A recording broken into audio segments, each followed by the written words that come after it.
Hello and thanks for joining us on Nationwide today. I am Elizabeth Omori.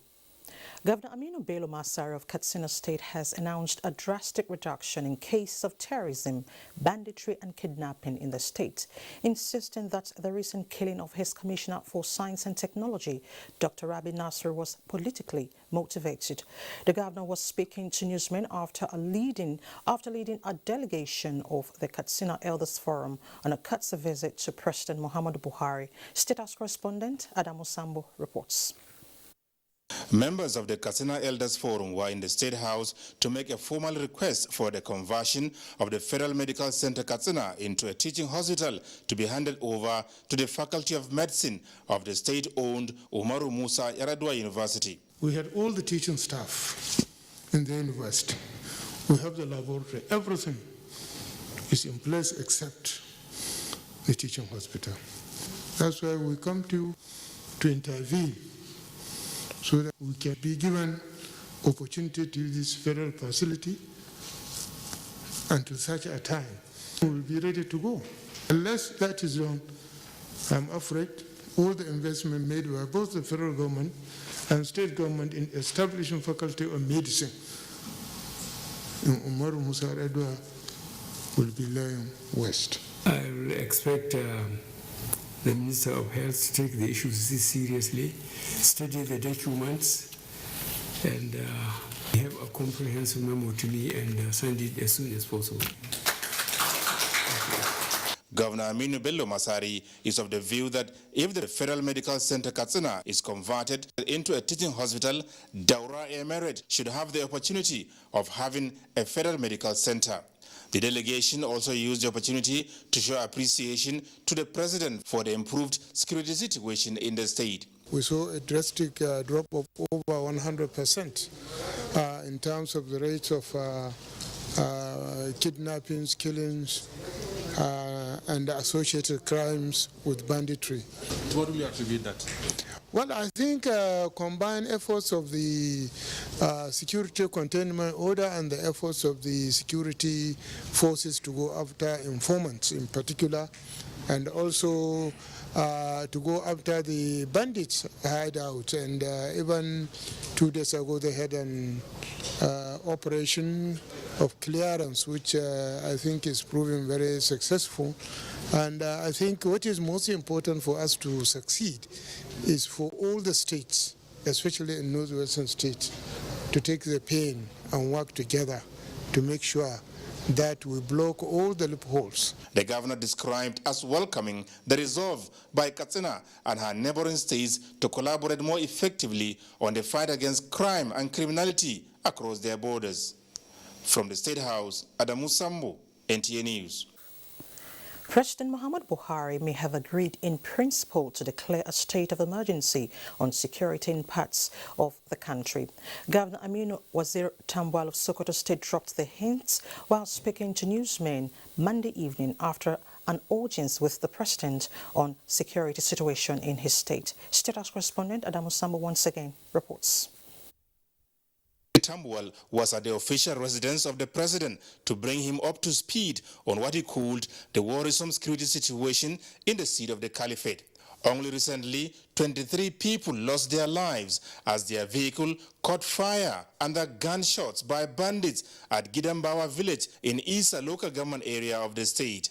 Presidential delegation led by the National Security Advisor Babagana Munguno had visited Sokoto to not only sympathize with the people, but also find facts. I felt compelled by the situation to come and further give him more briefing on the situation at hand, and so that we can go get more support of Mr. President in terms of redeployment of more personnel, more equipment to the area that is being affected by the general insecurity in the state. So what are you taking away from here, having met the president? What can you assure the people of Sokoto after this meeting?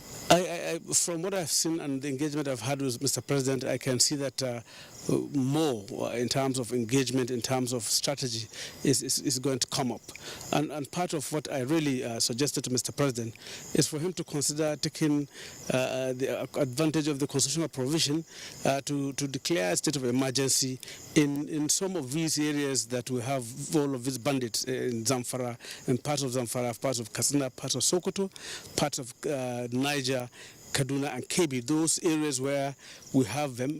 Since now that the court has declared them as terrorists, we should take a step further by declaring a state of emergency in those areas so that the military can actually carry out proper and effective and well-coordinated military operation with the backing of the law. So how did the President respond to your briefing? From what I've seen, I believe that Mr. President has accepted to take further steps that are very decisive in dealing with the situation as Commander-in-Chief of the Nigerian Armed Forces. The governor's discussion with the President also touched on effective synergy with countries in the Sahel region towards finding lasting solutions to the security concerns. ECOWAS should come up with a strategy of containment and engage the U.S. government, engage the French government and the United Kingdom for them to cooperate and work together with Nigeria and the rest of our countries in the Sahel region for us to nip this in the bud. Because, of course, we have influx of them coming from across, and some of the arms they get are coming from across, and even the drugs they take are coming from across. It will be recalled that President Muhammadu Buhari made it clear that he will not hand over a troubled Nigeria to the next administration. From the State House, Adamu Sambu, NTA News. The Nasarawa state government has expressed formal appreciation to President Muhammadu Buhari for the unprecedented strides at enhancing the livelihoods of the people and socio-economic well-being of the state.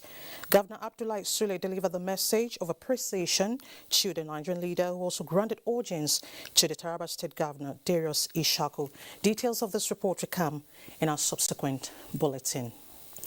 The 6th meeting of the Northeast Governors Forum is in progress at the Government House, Damaturu, the Yobe State capital. In attendance are Chairman of the Forum and Governor of Borno State, Babagana Umara Zulum, the host governor and Chairman, APC Caretaker Extraordinary Convention Planning Committee, Maimala Boni, and Mohammed Inua Yaya of Gombe State. The governors of Adamawa, Hamadu Fintiri, Bauchi Senator Bala Mohammed and Taraba Darius Ishaku of Taraba are being represented by their deputies at the meeting, which is expected to focus on myriads of issues affecting the region. Still on security, the National Security Advisor, NSA Major General Babagana Munguno, says enlightenment and education is critical in tackling terrorism and violent activities by militant Islamist groups in the Sahel. The NSA stressed that this at the ongoing 14th Seminar for League of Ulamas, Preachers and Imams of Sahel countries in Abuja. Activities of groups such as JNIM, the Islamic and Muslim Support Group, GSIM, and ISGS, he said, have continued to pose imminent threat to the stability of the region, while in Nigeria, Boko Haram and Islamic State in West Africa province dominate terrorist activities, especially in the northeastern part of the country. The NSA urged the international community and its Sahel partners to prioritize governance, press for expanded peace through dialogue. He urged ulamas, preachers and community leaders to support efforts of security forces to end violent extremism. The Department of State Services, DSS, will apply maximum force on any group or individual that politicize the current security situation in the country. This note of warning was handed down at a media briefing by the spokesperson of the service, Peter Afunanya, in Abuja. Francis Fum reports. In people using their positions to promote togetherness. Recent activities by some individuals and groups are giving the DSS some level of concern. The concern is as a result of politicians taking undue advantage of insecurity in parts of the country for their ulterior motives, and the DSS is to go after such individuals. Those who are involved in these should desist from such destabilizing acts. It also enjoins politicians to play by the rule and avoid statements or activities capable of inflaming the fires of division and violence prior to 2023 elections. On the alleged ill treatment of detained IPOB leader, the service denies the allegation and further clarifies that the accusations are baseless and clearly negates the service's standard operation procedures on the implementation of rights of a suspect. Nnamdi Kanu enjoys full luxury in the holding facility incomparable to any of its type anywhere in the country. He is accorded full rights and privileges. He is never denied his right of worship or freedom from his select religious practice. Meanwhile, the service maintains that it will not hesitate to deal in accordance with the law with those who may wish to test its resolve in ensuring internal security and national stability. Franks is from NTA News. Operation Safe Haven has concluded arrangements to reintegrate more than 500 clients back into the society as part of its stabilization policy for rehabilitation of repentant bandits. The coordinator of the operation, Brigadier General Joseph Mena, says the structure and operation of the center has attracted foreign countries to adopt its modus operandi. He said plans have also been concluded to hand over the 559 clients who had undergone training to states as well as authorities of foreign nationals for formal reintegration in their countries. In line with the directives of the Chief of Defense Staff and National Chairman of Operation Safe Corridor, is to work out modalities for the smooth transfer of the 559 clients presently in the camp to their national and state authorities for reintegration after graduation in January 2022. This is yet another session, and my conviction is that all issues related to the effective transfer and eventual reintegration of the 559 clients currently undergoing de-radicalization and rehabilitation will be addressed. Operation Safe Haven, which is backed by extant laws, has since its commencement in 2016 admitted more than 1,000 clients, including foreign nationals from Francophone countries in the sub-African region. In other news, the House of Representatives has set up and had a committee to, within 2 weeks, investigate a spate of kidnappings and banditry in the country.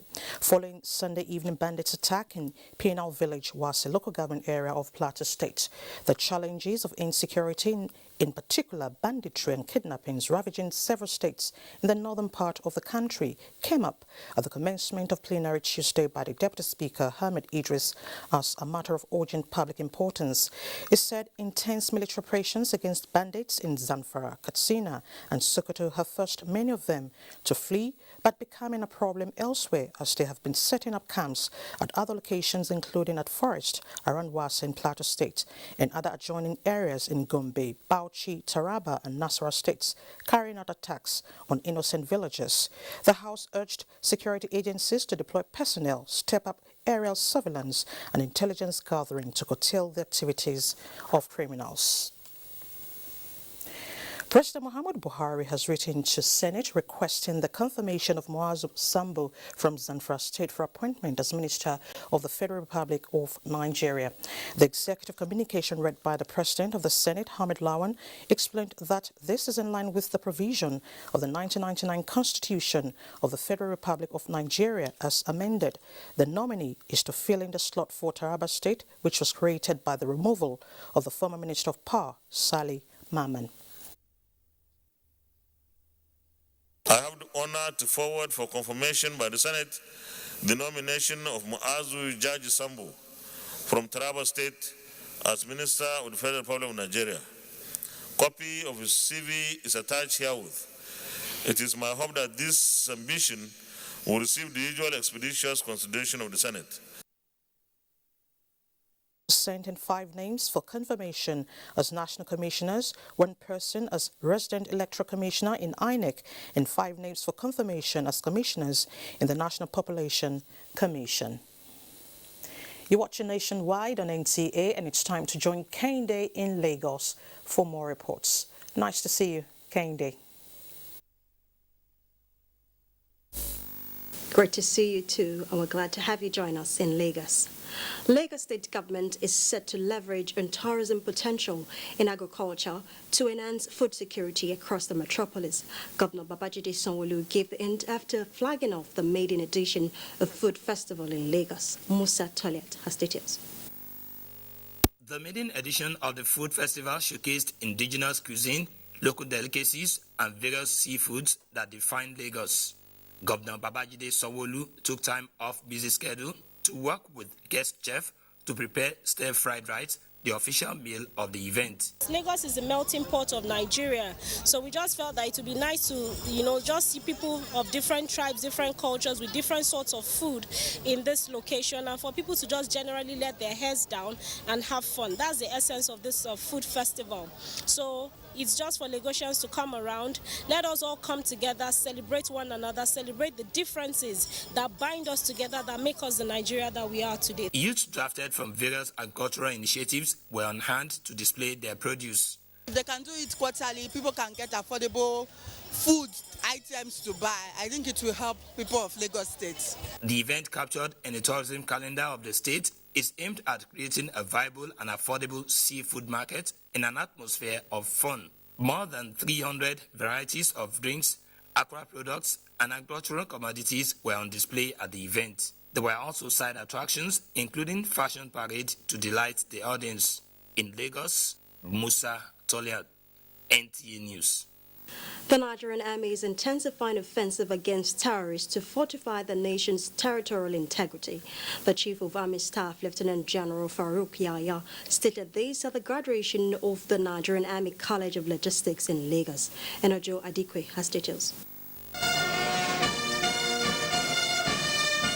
The graduation was for combined course 19 and 20 at the Army College of Logistics, Ojo. For the first time in the history of the college, training and graduation of course 19 and course 20 participants were combined. Chief of Army Staff, Lieutenant General Farouk Yahya, said the training was part of efforts to strengthen the capacity of personnel of the armed forces and ensure that tactical strategies are complemented by logistics planning.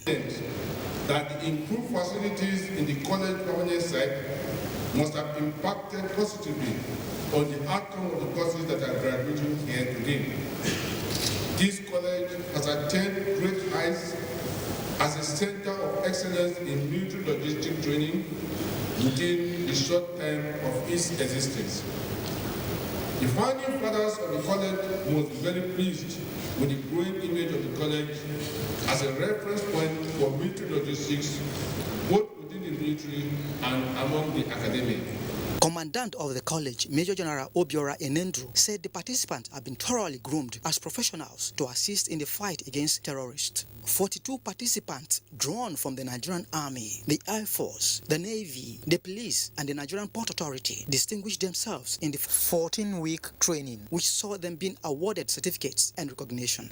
Lagos, Enojo Adiku, NTA News. And that's a contribution from Lagos. Time now for a break. Nationwide continues with Lanre Idowu in Ibadan afterwards. 2022 Armed Forces Remembrance Day celebration is here again. The Nigeria Armed Forces work tirelessly day and night to give us peace to go about our businesses. Some have paid the supreme price. Should we forget the families and loved ones they left behind? No. I am therefore privileged to honor these veterans who devoted most of their lives, active lives, to securing the nation and the world at large. So, let's support the Nigerian Armed Forces and their families, corporate organizations, government agencies, parastatals, and individuals. Let's show our love and support for our armed forces. They are our heroes. Buy the Armed Forces Remembrance Emblem and donate into the Armed Forces Remembrance Emblem Appeal account. We love you, and your labor and sacrifice will not be in vain for spilling your blood for us to live. Nigerian youths are about the greatest assets the country has at the moment. It is therefore not surprising that the administration of President Muhammadu Buhari is strategically responding to the yearnings of the youth through multiple projects and programs. Youth entrepreneurship support years by Bank of Industry, the Youth Investment Fund by the CBN, and several other conditional cash transfer programs. Recruitment of 774,000 social workers, majority of whom are youths, and so many other projects that are beneficial to youths directly or indirectly. If the administration can do all this, definitely with a degree of patience and time, it can achieve more. Nigerian youths must come together to say no to terrorism, no to vandalism, and no to all disruptive tendencies. Hashtag Youth for Greater Nigeria. Pacifying the youths. The Small and Medium Enterprises Development Agency of Nigeria is here to help you succeed. SMEDAN gives you entrepreneurship training that will make your business grow big. It can create access to finance. SMEDAN can help you prepare a good feasibility study and link you up with the finance institutions that would fund your business. It can also create access to market through local and international trade fairs, opportunity fairs, and exhibitions. SMEDAN also organizes programs to identify innovative entrepreneurs and promote their business ideas. Contact us at Plot 35, Port Harcourt Crescent, Area 11, Garaki, Abuja, or visit our website www.smedan.gov.ng. Norwich City are desperate for another 3 points in their battle for survival in the Premier League. Can they cause an upset against the Hammers? This Saturday, it's West Ham United versus Norwich City on the Premier League Live, showing on the network service of the NTA from 3:30 p.m. The Premier League Live is brought to you by Baba Ijebu and powered by Integral.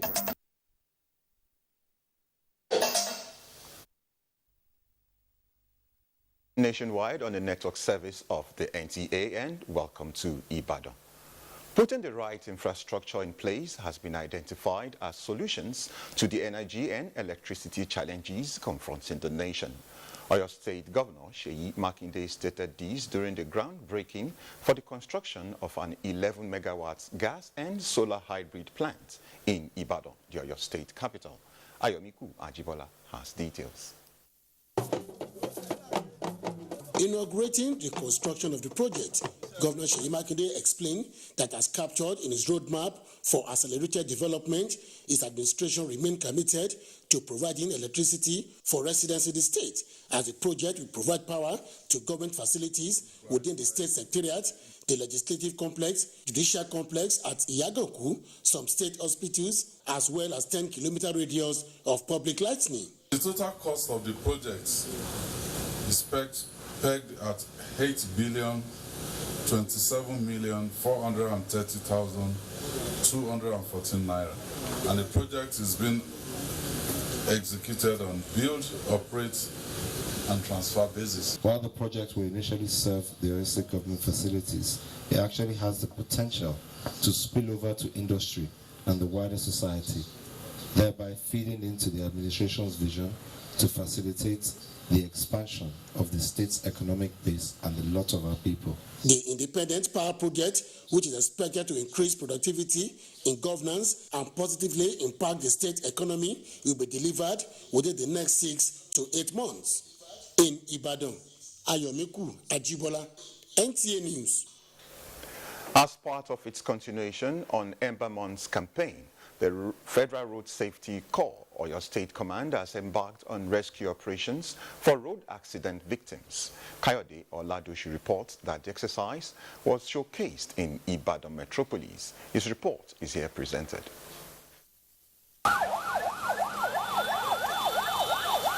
This exercise aimed to provide first aid and attention to road accident victims. Critical stakeholders in the operation are of the opinion that with this development, number of casualties resulting from road crashes will be reduced. Noting the safety of accident victims on the road, it is paramount for road users to abide by the road safety codes. Drive carefully, drive to stay alive, because our life is very important than any other thing. Showcasing the ability of the organization on how to rescue road accident victims, the Commission posted that concerted efforts have been put in place to carry out the exercise. It's not only December that we have special operations. We have special operations for Salah, for Easter, and the rest of it. So we'll continue. It's a continuous process. What people should expect from us is our readiness, our level of preparedness. What you are seeing is that we are trying to test ground to see how extent to which we are prepared to respond to any emergency situations. The campaign took off from the state headquarters of the Federal Road Safety Corps to strategic areas of the metropolis. Let's now rejoin Elizabeth in our Abuja studios for continuation of Nationwide. Thank you so much, Larry. Experts have called for a review of the privatization of the power sector in the country to make it serve consumers better for socio-economic development of the nation. Discussants on NTS Good Morning Nigeria stated this while dissecting the topic, getting discourse to work better. Oyeyemi Ajayi reports. Yes, Nigerians have cried over the epileptic power supply in the country. To this end, different measures have been put in place by the government to address these, including the privatization of the sector in 2013. 8 years after, the situation is yet to make appreciable improvements. Guests on NTS Good Morning Nigeria attributed the state of the sector to different reasons, such as lack of reserved assets of investors, as well as lack of regulatory assertiveness, inflation and theft of power facilities. When you do not have the correct management and when you have infighting among the shareholders, definitely it affects performance. Before now, they will tell us generation level is very low during Harmattan. That's why we don't have power supply. And the bulk of power comes from power station, gas fire.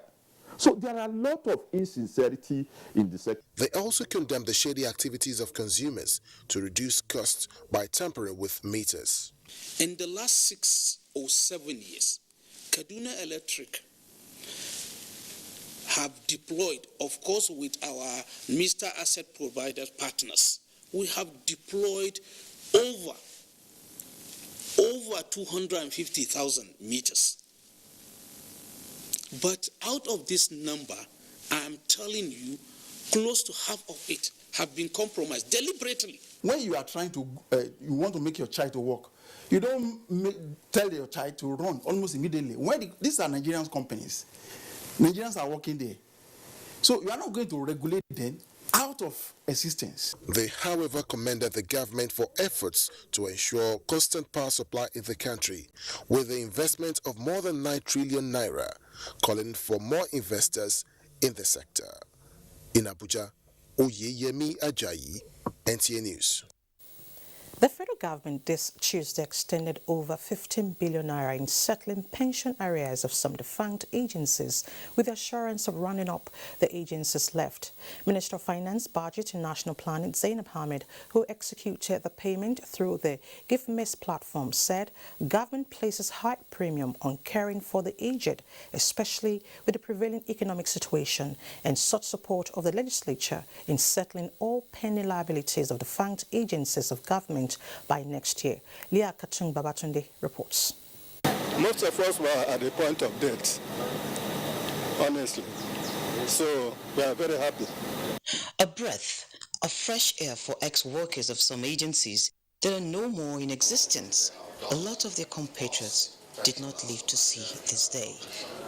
Nigerian Insurance Corporation and new Nigerian newspapers are completely liquidated, with significant proportions of outstanding liabilities paid due to Nikon Insurance Corporation, Delta Steel Company, and Ntalive, where the minister used to be part of. Payment of outstanding severance benefits due to disengaged workers of Savannah Sugar Company, Nigerian Aviation Handling Company, and Aluminium Smelter Company is also another achievement. Of disengaged workers of privatized parastatals of government that were neglected by past administrations, including Nikon Insurance, Nigerian Insurance, Delta Steel Company, New Nigerian Newspapers, Nigerian National Shipping Line, and Ntalive is also one of the achievements of the time. The National Assembly is throwing its weight behind this initiative of the federal government spearheaded by the President. It's the best project the government can do project of human development. We still have a number of insurance underwriters that are still, they haven't remitted the funds that they have. And we're looking at almost 40 billion. Earlier this year, Nigeria recovered 15 billion naira from Crown agents of United Kingdom, and the funds are now rightfully applied. In Abuja, Leah Babatunde, NTA News. In December 2008, ECOWAS Authority of Heads of State and Government adopted a supplementary act on the community competition rules and modalities to protect consumers and encourage seamless trade in the region. How the region has fared in the effective implementation of consumer competition regime and cross-border trade in West Africa is being dissected by the Federal Competition and Consumer Protection Commission and the ECOWAS Regional Competition Authority in Abuja. Charles Alpha reports. In Nigeria, adoption of a regional mechanism for regulating competition, together with its effective implementation measures, are believed will increase the economic benefits associated with the integration of trade, while partially compensating revenue losses resulting from the elimination of trade barriers between member states. This advocacy and awareness raising workshop is part of a process to engaging all stakeholders as well as relevant state and non-state actors to ensure effective implementation of measures and decisions taken at the regional level. The region has thrived in many ways since the adoption of the Act in 2008, but has been lacking in the inability to strengthen, adequate and harmonize competition. The Joint Advocacy and Sensitization on ECOWAS Regional Competition Policy, Federal Competition and Consumer Protection Commission, and ECOWAS is part of efforts to bridge this gap. The advent of the African Continental Free Trade Agreement, to which the Federal Republic of Nigeria is a signatory, now underscores the need for a strong and vibrant regional body on competition and consumer protection. The workshop was intended to raise awareness on consumers' protection policy and guarantee fair and equitable conditions of competition for all market players in ECOWAS region. In Abuja, Charles Alpha, NTA News.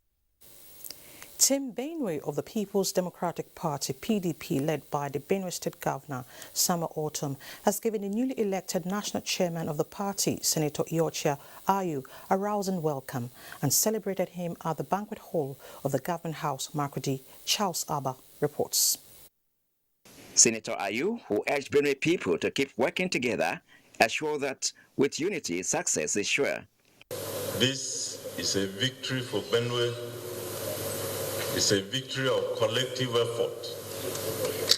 And I believe as we move along, we'll be working together as a team as we have always done.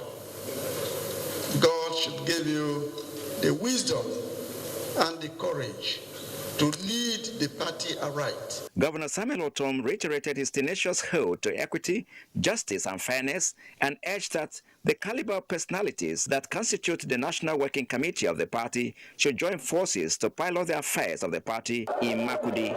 Charles Abba, NTA News. And for more reports on Nationwide, let's join our studio in Enugu.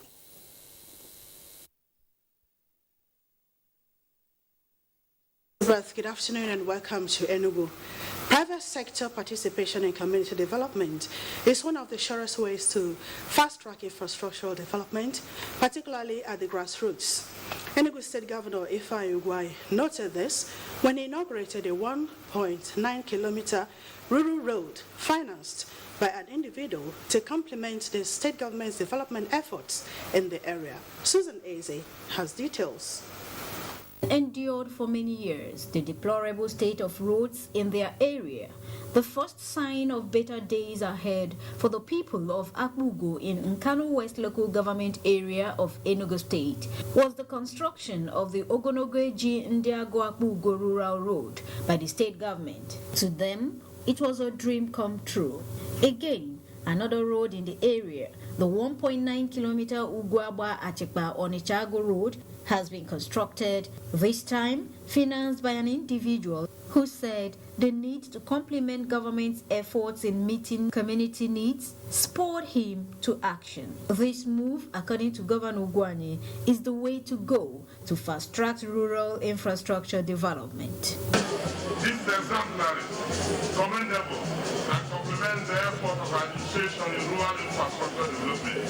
For the indigents of the area, including the former Inspector General of Police, Obonaya Onovo, and member representing Nkano East and West Federal Constituency, Nolin Naji, the development is simply overwhelming. The time you came to flag off this other road, this one was impassable completely.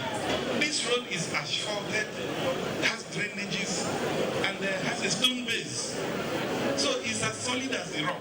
Admitting that no government can do it all, other speakers at the event enjoined the public to contribute their quota to community and national development. In Enugu, Susan Eze, NTA News. The Association of Heads of Federal Government Establishments has appealed to the federal government to prioritize the welfare of federal civil servants, especially given the economic hardship in the country. The appeal was made during the end of the year party of the Association of Heads of Federal Government Establishments in Enugu State. Chika Ugu has the report. As the year gradually winds up, the Association of the Heads of Federal Government Establishments, in its usual tradition, organized an end-of-the-year party to unwind with co-workers in the state. The chairperson urged civil servants to be dedicated to their duties and also appealed to the federal government to look into the salaries of civil servants in the country. I am appealing to civil servants, federal civil servants in the state, to be up and doing, to ensure that they come to work and do their work. The federal government can at least look onto us and pity us by adding to our salary. The Zonal Director, NTA Enugu Network Center, represented by the Assistant Director, Production Services and others, encouraged civil servants not to relent in doing their jobs. The gathering we have here also is a stock-taking gathering where we sit and appraise ourselves, look at some of the things we have done collectively as a body of federal workers in the state. We are asking the federal government to look into the possibilities of getting more, improving on the pay. The FREC is ready for the yellow tide. Already, management has put a lot of plans on ground. High point of the event was the presentation of certificates as well as unveiling of the 2022 calendar. In Enugu, Chika Ugu, NTA News.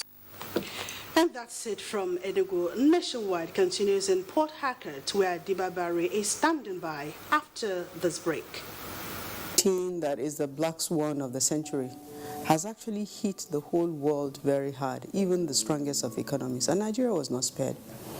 But due to the proactive stance and steps that the president has taken, we've been able to come out quickly. The president has consistently said we must invest in infrastructure, even as we're investing in human capital, that we must invest in infrastructure, because at the end of the day, that is what will bring about a sustainable economic growth. So the president has given us our directive. He has said you must make sure you pay salaries and pay pensions, but you also make sure that the critical projects of roads, railway, airports, bridges, major infrastructure that are meant to drive the growth of the economy, that we consistently invest in them, even if we have to continue to borrow to do so.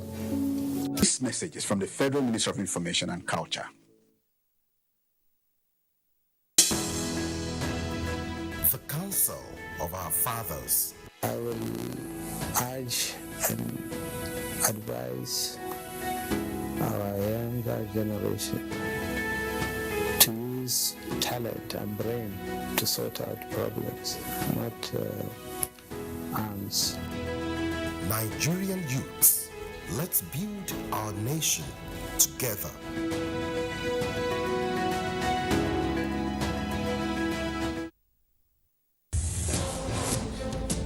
From dusk to dawn, 24 hours a day. NTA International is with you. In your living room, office, and everywhere, anywhere. We provide the company you desire in terms of balanced and up-to-date news, programs, and the best of entertainment.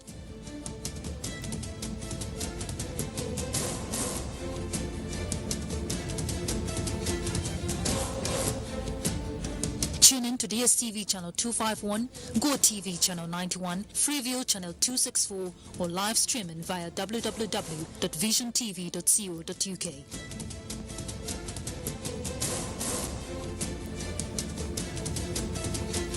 You can also see us on Facebook and YouTube for quality content on the go. NTA International, Africa's window to the world. Norwich City are desperate for another 3 points in their battle for survival in the Premier League. Can they cause an upset against the Hammers? This Saturday, it's West Ham United versus Norwich City on the Premier League Live, showing on the network service of the NTA from 3:30 p.m. The Premier League Live is brought to you by Baba Ijebu and powered by Integral.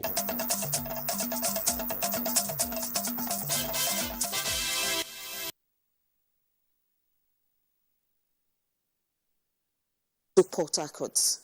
Governor of Adamawa State, Ahmadu Umaru Fintiri, has lauded the River State government for the commitment and the developmental strides of Governor Nyesom Wike. The governor of Adamawa State was speaking at the inauguration of the Zimbo Road in Port Harcourt.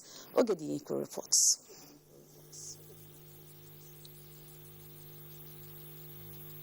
It was all excitement as the governor and his special guests arrived at the venue of the inauguration to meet with the elated residents who are pleased with the project they say will put an end to the gridlock experienced on the road. Governor Ahmadu Umaru Fintiri commended the developmental strides of Governor Wike in the state. He said the governor has turned River State into a model of development. As a governor, especially under our great party, the PDP, we are not only proud of his performance as a governor and a leader, we are all learning so much from his resilience, courage, forthrightness and vision for his people. Governor Wike restated that every promise made by him to Rivers people will be fulfilled. He revealed that consultation on who will succeed him has begun, enjoining the leadership of the party in the state to consult widely and put the interests of the state. We have to start consultation for who takes over. And I told them, let nobody go and spend his money on, because after the consultation, we'll all sit down and say this is the person we think that should continue where we have stopped. Ezimbu Road is a link road that connects Port Harcourt-Aba Express Road and Stadium Road. It was a single carriageway before it was dualized to meet the increasing traffic demand of the city. In Port Harcourt, Ogediinko, NTA News. 10 naval warships and 2 helicopters have been deployed to participate in a 3-day offshore operation to mark the 2021 Chief of Naval Staff Annual Sea Exercise. Kingsley Amaji reports. Just a few days after President Muhammadu Buhari inaugurated a made-in Nigerian naval ships in Lagos, the Chief of Naval Staff is in One, Rivers State, to flag off the CNS Annual Sea Inspection. The operation, codenamed Exercise Quiet Waters 2021, would enable the naval authorities to launch the newly inducted platforms, retrain the personnel, and counter all maritime security threats for legitimate economic activities to thrive. For the first time, we are going to have the operational basis and forward operating basis to be conducting backwater operations exercises simultaneously with the operation that we'll have at sea for the next 3 days, which has already been flagged off. During the period of this exercise, operational personnel of the Nigerian Navy will be trained on sea navigation, search and rescue operation, counter illegal oil bunkering, and protect offshore investments. Lessons from the sea inspection will enable the recalibration of Nigerian Navy's training objectives to align with its operational requirements. This is to realistically assess the capacity of the Nigerian Navy to conduct an integrated operation where policing activities activities of the fleet at sea is complemented. Operational staff from sister security agencies drawn from NIMASA, Nigerian Customs Service, Nigerian Immigration Service, among others, are also participating in the exercise. In Port Harcourt, Kingsley Amajiri, NTA News. We are done here. Is back to Elizabeth for the rest of the news. Good evening. Thank you, Dibabari. Earlier, we told you that the Nasarawa state government expressed formal appreciation to President Muhammadu Buhari for the unprecedented strides at enhancing the livelihood of the people and socio-economic well-being of the state. We now have visuals of that report.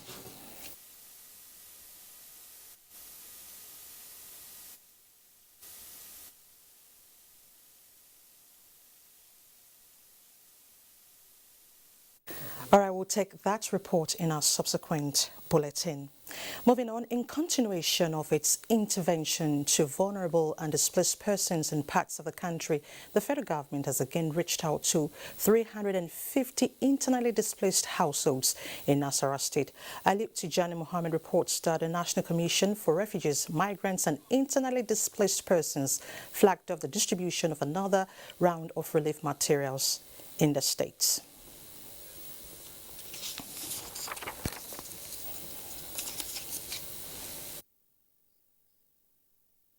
Although there are no reported cases of crisis in Nasarawa State for some times now, however, some victims of crisis in boundary communities in the past are still taking refuge in camps. Federal government says their welfare remains its topmost priority as action plans are being implemented with a view to integrate them into the larger society. For the latest intervention, 350 households are the targeted beneficiaries of the relief material that include food and non-food items. So having these things will at least alleviate our sufferings. But look at today, he has supported us with these sort of things. We are very, very happy. Federal Commissioner, National Commission for Refugees, Migrants and Internally Displaced Persons says federal government will sustain partnership with the state government to ensure that all displaced persons in various IDP camps across the country return back to their homes. President Muhammadu Buhari's administration is working assiduously to making displaced communities in Nigeria safe for return.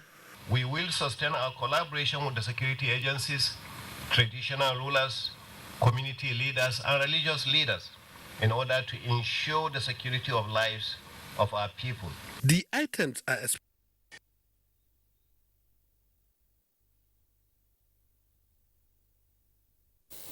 We do apologize for that glitch. The National Population Commission is equipping its personnel towards the conduct of the first digital population and housing census in Nigeria. Oluseye Adiagbo reports that the Commission's public affairs officers are being sensitized on strengthening communication for an effective community mobilization.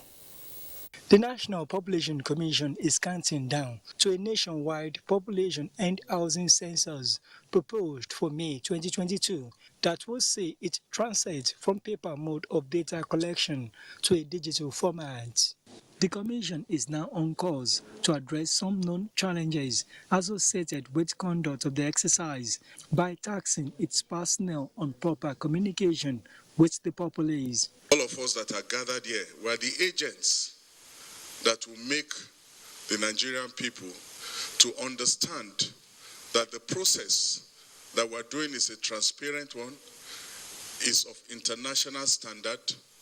I therefore enjoin participants to familiarize themselves with the technical processes of the conduct of the 2022 census and other activities of the Commission so as to be able to forge the much needed national consensus. Resource persons, including the Commission's Director of Public Affairs, Joe Udi, would give incisive presentations on strategies and implementation plan of advocacy and publicity, effective use of the social media for the 2022 population and housing census. In Abuja, Oluseye Adiagbo, NTA News. Now to women affairs. Women no doubt have natural and intelligent potential to make a difference in the socio-economic development of Nigeria and the world at large. And so progressive minds in Nigeria based in Calabar are challenging women to come up and use the special qualities to complement those of the men folk.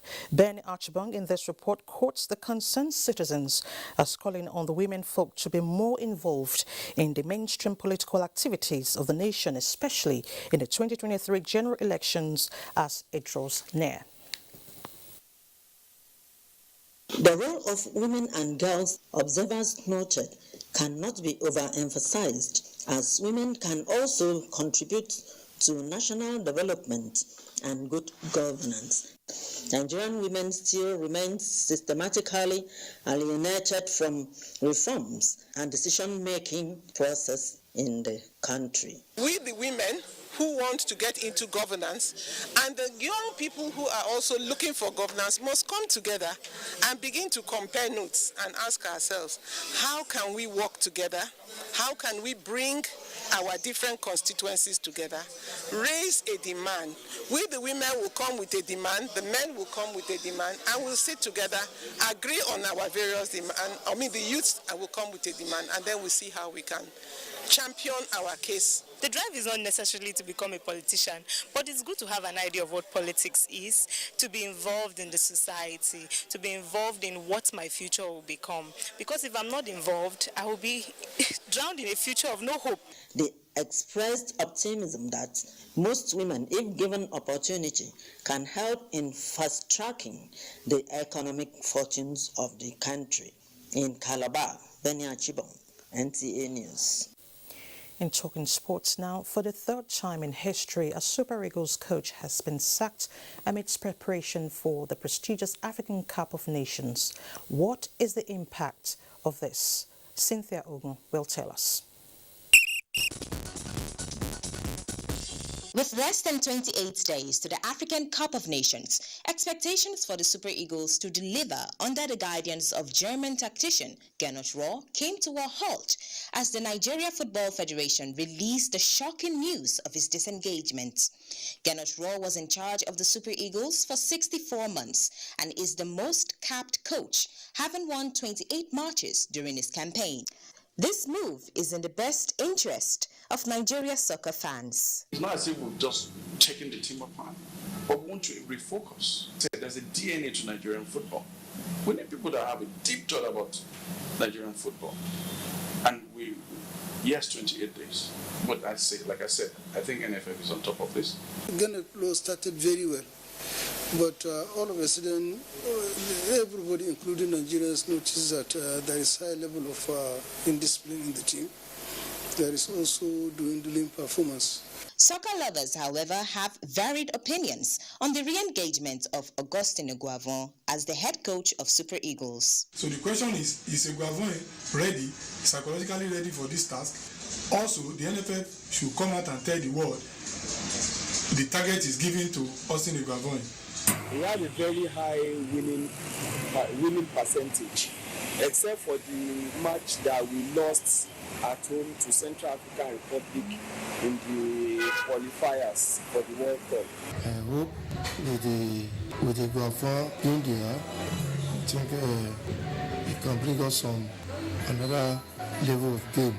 In the last 20 years, Nigeria has had over 30 coaches, with Gernot Rohr considered as the longest serving among them. Augustin Eguavoen, who will continue where Gernot Rohr left off, was an on-field captain when the Super Eagles lifted the Africa Cup in Tunisia 27 years ago. He also managed the squad when it finished in third place at the African Cup of Nations in Egypt 2006. Now fingers are crossed as he is expected to take charge of the team as preparations continue for the 33rd AFCON taking place in Cameroon from January 9 to February 6, 2022.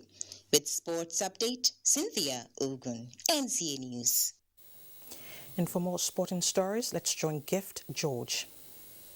In weightlifting, Nigeria's Joy Ogbonne on Monday night won a gold medal in the Commonwealth Championship with a lift of 230 kg. She also got a world bronze medal in clean and jerk with a lift of 130 kg. She went on to set 2 new youth world records with a total lift of 230 kg. The feat was achieved at the ongoing International World Weightlifting Championship and Commonwealth Games qualifiers in Uzbekistan. To continue to have championships within Nigeria, to continue to expose them to competitions. In volleyball, Team Royalty has emerged champions of the just concluded All-Resident Port Harcourt Females Volleyball Club Championship held at the Indo Civic Center, Port Harcourt. The team defeated Flame Spikers in the final of the tournament, which is at the instance of the Chief of Defense Staff, Lucky Irabo, 3-0 at 25-18, 25-20, and 25-22 to emerge champions. By next year, God willing, we should be able to move this competition to other parts of the state. Prizes and gift items were presented to the winning teams, as well as some outstanding players who have excelled in some departments of the game. Also in volleyball, Solomon Ayedeyin reports that chairman of